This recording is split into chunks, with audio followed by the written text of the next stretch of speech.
C'est le plus grand paradoxe des mers et océans. D'un côté, le requin, monstre sanguinaire né du cinéma, puis de l'autre, le dauphin, ange gardien et mascotte des enfants. Mais sommes-nous victimes d'une immense opération de marketing biologique? Derrière le sourire permanent du dauphin, se cache une réalité bien plus sombre et violente que celle du requin. Oubliez la morale humaine. La nature s'en moque, car biologiquement, la réalité est bien plus complexe. Dans la culture pop, le dauphin est un clown gentil, un héritage de Flipper. Mais en biologie, l'intelligence n'est pas une vertu, c'est une arme. On prête au dauphin une âme humaine, parce que le dauphin nous ressemble.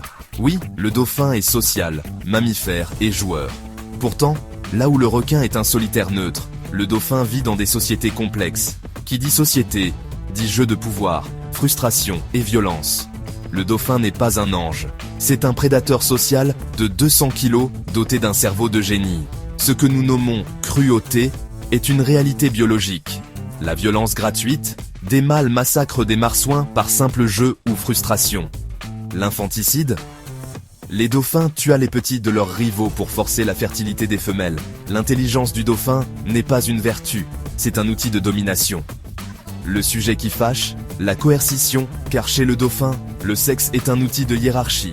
Si le viol est un concept humain, la réalité biologique est là.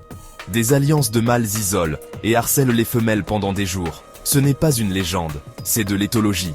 Et une fois de plus, l'intelligence n'est pas au service de la paix, mais du contrôle. Alors qu'à l'inverse, le requin est d'une simplicité pure, sans structure sociale. Le requin n'a aucun vice, le requin ne joue pas avec sa proie, le requin n'a pas de main et utilise sa bouche pour analyser son environnement.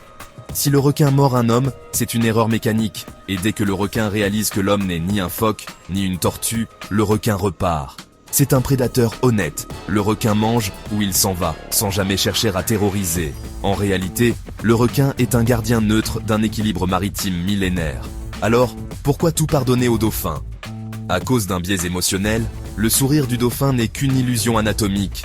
L'homme aime le dauphin car le dauphin nous flatte, et l'homme déteste le requin parce que le requin nous effraie. Le vrai problème, c'est de chercher une morale là où il n'y a que de la survie.